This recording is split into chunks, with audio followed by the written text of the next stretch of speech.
It started with a smell. Not the faint mildew or stale paint kind of smell you'd expect when moving into a new house. No, this was sharper, darker. Something that caught the back of my throat the moment I walked through the front door. The realtor had smiled wide, glossing over it, calling it that old house charm, but my gut knew better. Something about this place was wrong. We moved in on a crisp Saturday morning. Just me and my dog, Jasper. A fresh start after a messy divorce, and honestly, the place was a steal.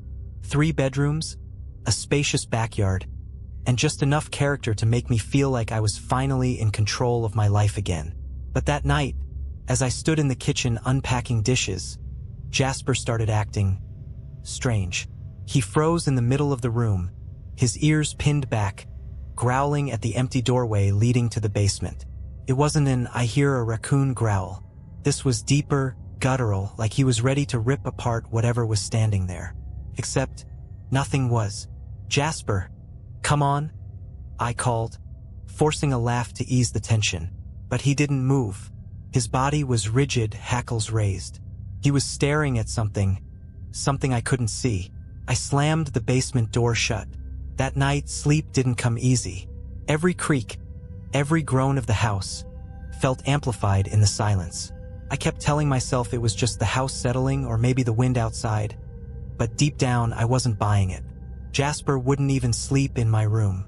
He stayed curled up by the front door, staring at the dark hallway like he was on guard duty. Around 2 a.m., I woke up to a sound. At first, I thought it was my imagination.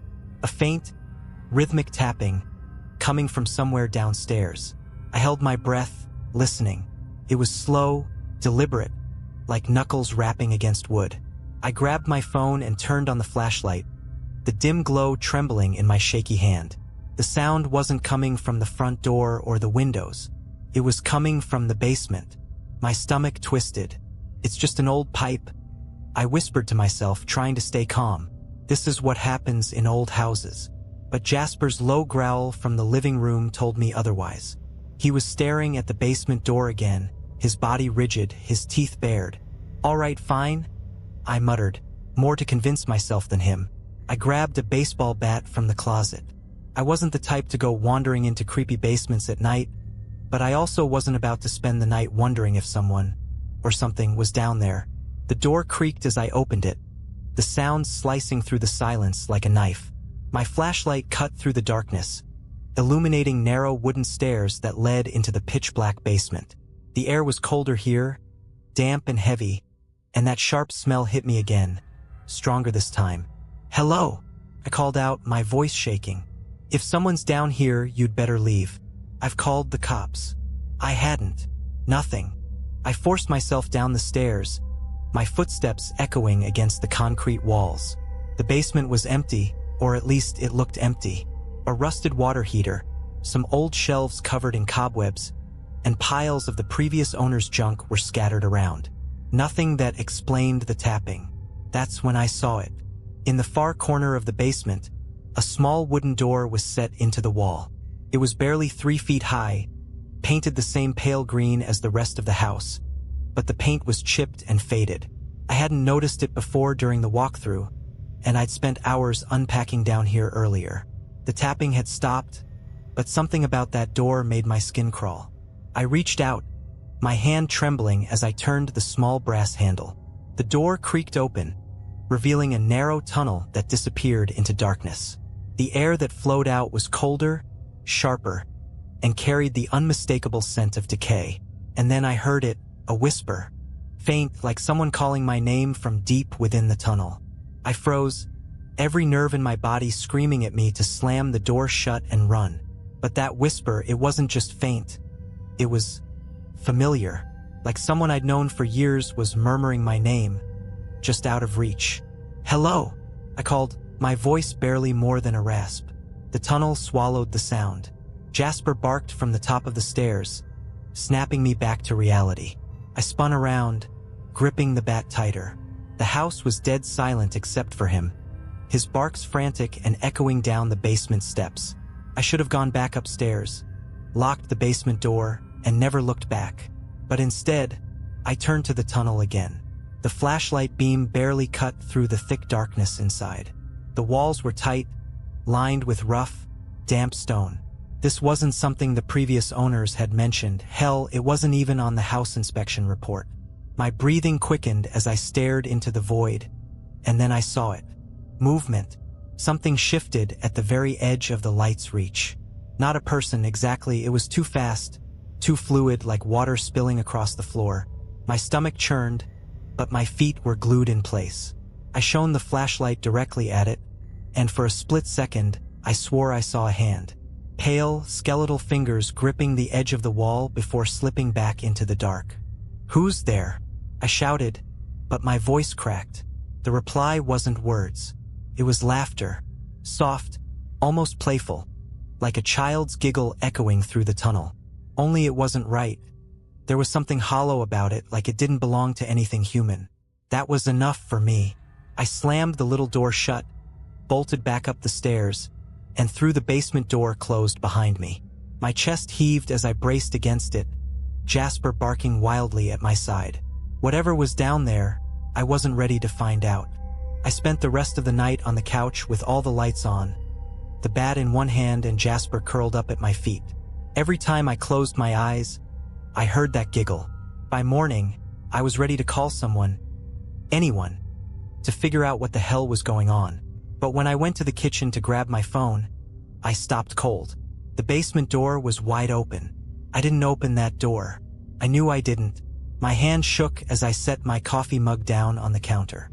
Jasper growled low and steady behind me, his eyes locked on the basement stairs again.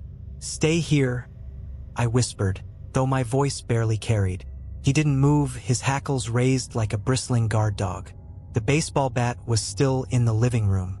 I edged toward it, my footsteps slow, deliberate, trying not to make a sound. But before I could reach it, something hit me. A noise that made my skin crawl. Footsteps, bare and wet, slapping against the wooden stairs. Slow, deliberate. Something or someone was coming up. "Who's there?" I shouted, my voice cracking.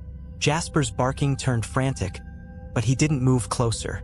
Whatever was coming up, he didn't want to face it, and honestly, neither did I. The steps stopped. Dead silence.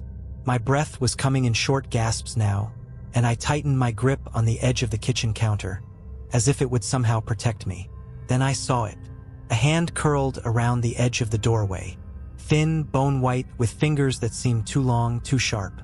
It gripped the door frame like it was testing the air, and then the rest of it stepped into view. It wasn't human. Not fully.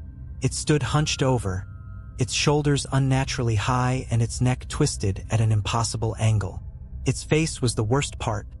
Blank, featureless, like someone had smoothed over skin where eyes, a nose, and a mouth should have been. But it was looking at me. Somehow I could feel it. I stumbled back, nearly tripping over Jasper, who was growling so hard I thought he might burst. My heart felt like it was going to claw its way out of my chest. And then it moved. In one swift, jerking motion, it skittered toward me. Its limbs bending the wrong way, its head twitching as if it was struggling to keep upright. I grabbed the bat and swung without thinking. It connected with a sickening crack, and the thing crumpled to the ground. For a split second, I thought it was over. I stared down at its body, sprawled and still on the kitchen floor, trying to catch my breath. Jasper crept closer, sniffing cautiously, his growls subsiding into soft whines. But then it twitched.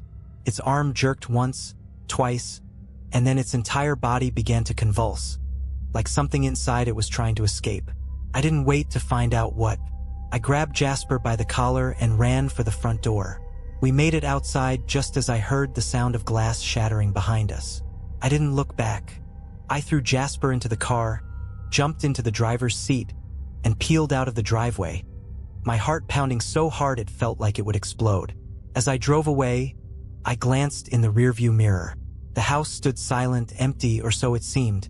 But just as I turned the corner, I saw movement in one of the upstairs windows. Something was watching me leave. I didn't stop driving until I hit the edge of town, the house fading into the distance behind me. My hands gripped the steering wheel so tight my knuckles turned white, and Jasper sat trembling in the passenger seat, his head pressed against my arm. I didn't have a plan. Where do you even go after something like that? The police? They'd think I was crazy. Friends? Family? They'd ask questions I couldn't answer. So, I did the only thing that felt right. I pulled into the nearest motel and locked us inside. For hours, I just sat on the bed, staring at the wall, trying to process what had happened. My mind kept replaying the moment that thing crawled out of the basement, its twisted limbs, its blank face. The way it moved. It wasn't human. Couldn't be. But what was it? And why was it in my house? At some point, I must have fallen asleep because I woke to Jasper barking. It was dark outside, the only light coming from the flickering neon sign outside the motel window. I rubbed my eyes and checked the time. 3:17 a.m. And then I heard it. That same sound. The tapping. Soft, rhythmic, coming from the window. My blood turned to ice. Jasper was standing at the window, his body rigid, barking furiously at something I couldn't see. I wanted to tell myself it was just the wind, but deep down, I knew better. Heart pounding, I crept toward the window. The blinds were closed, but the tapping continued, steady and deliberate, as though it knew I was there. I reached out slowly, my fingers trembling as I gripped the edge of the blinds and pulled them back. Nothing. The parking lot was empty, bathed in the cold glow of the motel lights. My car was still there, the pavement slick with rain. No sign of anyone or anything that could have been making the noise. And yet, the tapping didn't stop. It took me a moment to realize it wasn't coming from the window anymore. It was coming from the bathroom. I turned slowly, my heart sinking. The door was cracked open just enough to see the faint glow of the bathroom light spilling out. Jasper backed up behind me, his barking replaced by a low, mournful whine.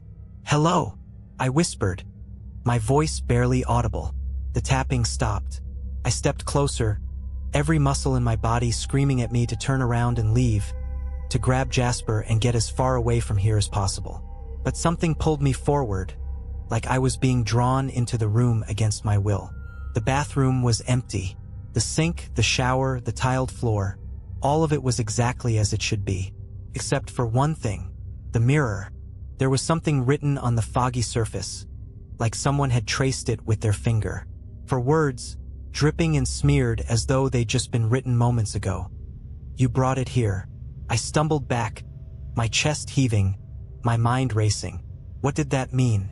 My pulse roared in my ears as I grabbed Jasper, shoved my belongings into my bag, and bolted out the door. The motel clerk gave me a strange look as I sped past, but I didn't care.